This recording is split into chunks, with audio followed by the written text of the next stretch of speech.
Hello everyone, आप लोग का बहुत बहुत स्वागत है स्टडी पॉइंट यूट्यूब चैनल पर। I welcome you all to study point. और आज के इस पर्टिकुलर वीडियो सेशन में हम लोग डिस्कस करने वाले हैं रीजनिंग के कुछ इंपॉर्टेंट क्वेश्चन जो कि आपके आने वाले एग्जाम पॉइंट ऑफ व्यू से बहुत ही ज़्यादा इंपॉर्टेंट है। इससे पहले रीजनिंग की वीडियो सीरीज़ भी बनी हुई है और कुछ इंपॉर्टेंट वीडियोज़ के लिंक डिस्क्रिप्शन बॉक्स में है, तो आप उन वीडियोज़ को ज़रूर देखिएगा। देखिए, 2 वीडियो मैंने अपलोड किए थे कल और परसों। एक वीडियो था कोडिंग डिकोडिंग से रिलेटेड और एक वीडियो मैंने डिस्कस किया था नंबर सीरीज से रिलेटेड क्वेश्चन। तो आप उन वीडियोस को ज़रूर देखिएगा। और अगर अभी तक आपने स्टडी पॉइंट यूट्यूब चैनल को सब्सक्राइब नहीं किया तो सब्सक्राइब ज़रूर करिएगा, वीडियो को लाइक एंड शेयर करिएगा। लास्ट में आपसे एक इंपॉर्टेंट क्वेश्चन पूछूंगी जिसका आंसर आपको कमेंट सेक्शन में देना होगा। तो चलिए हम लोग अपना आज का डिस्कशन स्टार्ट करते हैं।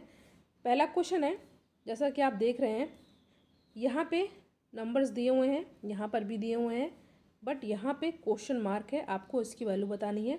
आपके सामने यहाँ पर 4 ऑप्शन दिए हुए हैं। देखिए, सबसे पहले हमें यहाँ पे पैटर्न समझना होता है और उसी के अकॉर्डिंग हमें आंसर लाना होता है। तो यहाँ पे दिया है 4, 9 और 16। तो यहाँ पे हमें देखना है कि ये कैसे आ रहे हैं 4, 9, 16, और उसी पैटर्न पर यहाँ पे भी आंसर आना चाहिए और उसी का हम लोग यूज़ करके इस क्वेश्चन के आंसर को सॉल्व करेंगे। ठीक है, इसकी वैल्यू निकालेंगे। देखिए, यहाँ पर दिया है 4। ये वाला क्वेश्चन इजी है। अगर आप ध्यान देंगे तो 4 जो है ये 2 का स्क्वायर होता है, ठीक है। और 9 जो है आपको पता है ये 3 का स्क्वायर होता है। और इसी तरह 16 जो है ये 4 का स्क्वायर होता है। अब क्या ये पैटर्न आगे वाले इमेज में फॉलो हो रहा है कि नहीं, ये हम लोग देखते हैं। तो यहाँ पे 1 है तो 1 का स्क्वायर 1 ही होगा।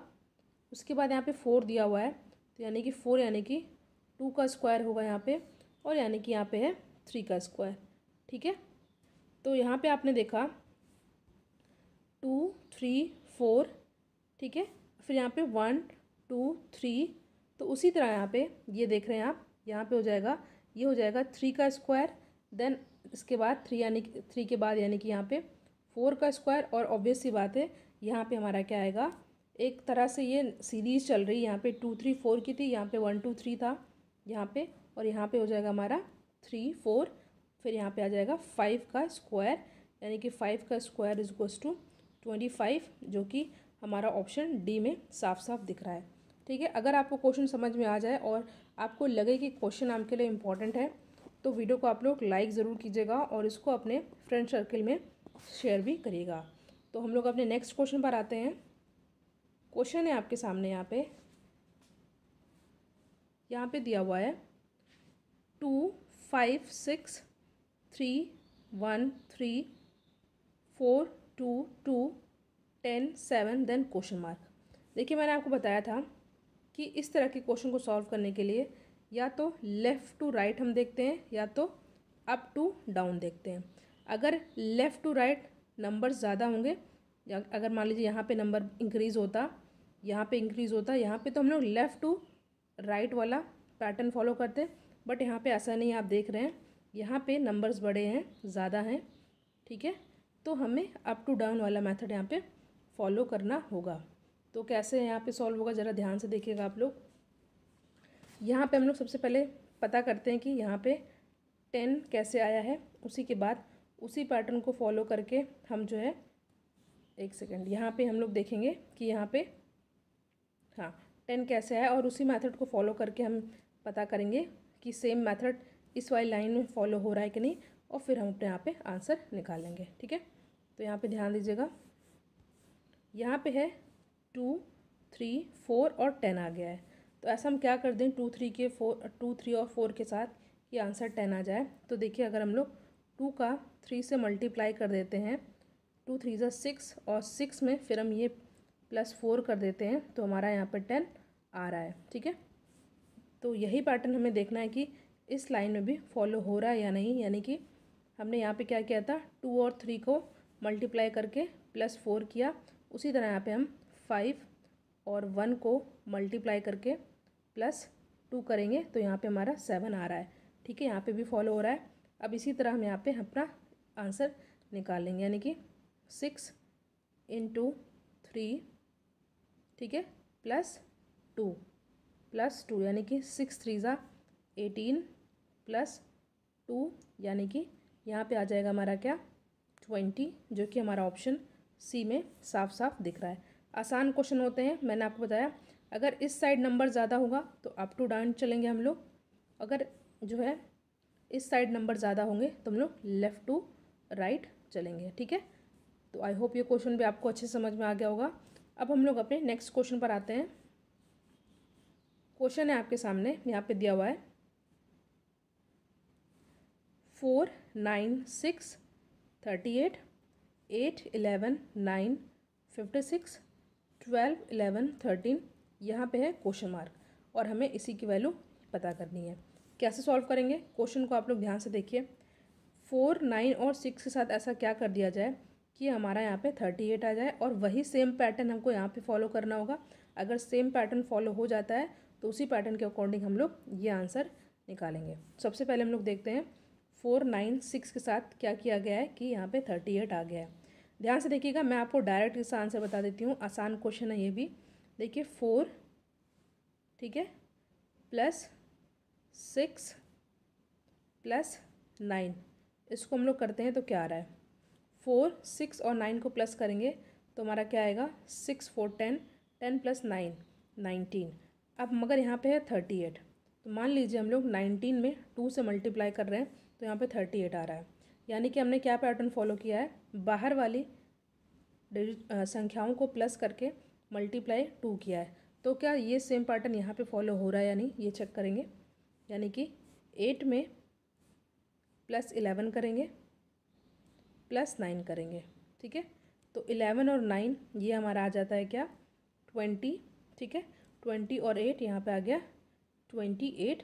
तो हम इसमें फिर 2 से मल्टीप्लाई करेंगे तो जी हाँ यहाँ पे हमारा 56 आ रहा है।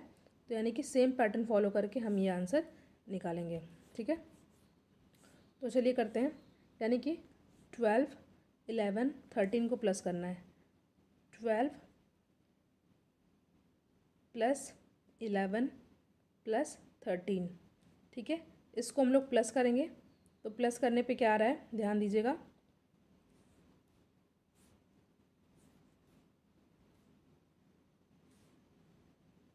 इसको हमने प्लस किया तो यहाँ पे हमारा आ गया है 36। अब हमने लास्ट में 2 से मल्टीप्लाई कर देना है तो 36 में 2 से मल्टीप्लाई कर देंगे तो हमारा आ जाएगा 72, जो कि ऑप्शन ए में साफ साफ दिख रहा है।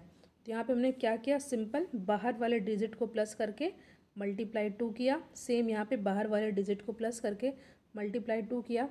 सेम यहाँ पे बाहर वाले डिजिट को प्लस करके मल्टीप्लाई 2 किया और 72 आ गया। यही हमारा है आंसर।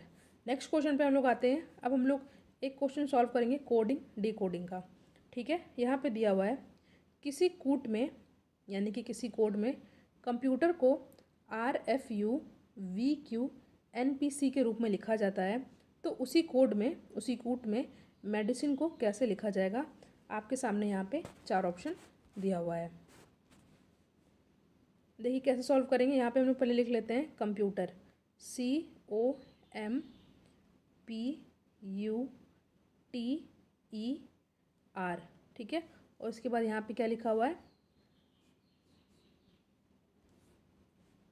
RFU VQ NPC। ठीक है, तो यहाँ पे हम देखेंगे कि ऐसा क्या किया गया है कि इस कोड में कंप्यूटर को RFU VQ NPC के फॉर्म में लिखा गया है। तो सीधे मैं इसका आंसर बता देती हूँ। इस तरह के क्वेश्चन को सॉल्व करने के लिए प्रैक्टिस करनी होती है। देखिए अगर हम लोग देखते हैं C को C ही लिखा गया है, यानी कि कुछ नहीं किया गया है इसके साथ, यानी कि 0। ठीक है, ये 0 है। और उसके बाद O आ रहा है तो O के बाद यहाँ पे P आ गया, यानी कि +1 किया गया।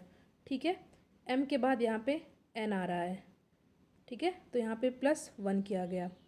P के बाद यहाँ पे Q आ रहा है, यानी कि यहाँ पे भी +1 किया गया। U के बाद V आ रहा है, यानी कि +1 किया गया है। E के बाद F +1 और R के बाद यहाँ ध्यान दीजिएगा, कलर चेंज कर देती हूँ। हाँ, यहाँ पे R के बाद R आ रहा है, यानी कि 0 किया गया। यानी कि आपने ध्यान दिया कि पहले वाले और लास्ट वाले में रिवर्स ऑर्डर में कुछ नहीं किया गया, +0 मतलब कि एज इट इज़ लिख दिया गया है, और बाकी वाले में हमने क्या किया है +1 किया है। देखिए इस क्वेश्चन को सॉल्व करने के लिए मैंने इसका यहाँ पे सोल्यूशन लगा रखा है ताकि आपको प्रॉब्लम ना हो समझने में। देखिए यहाँ पे सी, कलर चेंज करते हैं, वेट, हाँ, C as it is C है, R as it is R है। देखा यहाँ पे +0 बाकी रिवर्स में +1 +1 +1 +1 +1 किया गया है। तो इसी तरह हम लोग सॉल्व करेंगे, ठीक है, इसी तरह हम लोग सॉल्व करेंगे। जो हमारा आया है यहाँ पे बताना था मेडिसिन को क्या लिखा जाएगा। देखिए पहला वाला का एम से 0 है, कोई चेंज नहीं हुआ है, ठीक है। उसी तरह ई का ई से कोई चेंज नहीं हुआ, बाकी ई से यहाँ पे एफ आ रहा है यानी कि +1 किया गया है, और डी का यहाँ पे ई आ रहा है, यहाँ पे भी +1 किया गया है। इसी तरह सभी में +1 किया गया है। तो यहाँ पे हमारा आंसर क्या आ जाएगा, हमारा आंसर आ जाएगा EOJDJEFM। आई होप ये सिंपल सा क्वेश्चन आपको समझ में आ गया हो। अब हम लोग नेक्स्ट क्वेश्चन पर आते हैं अपने।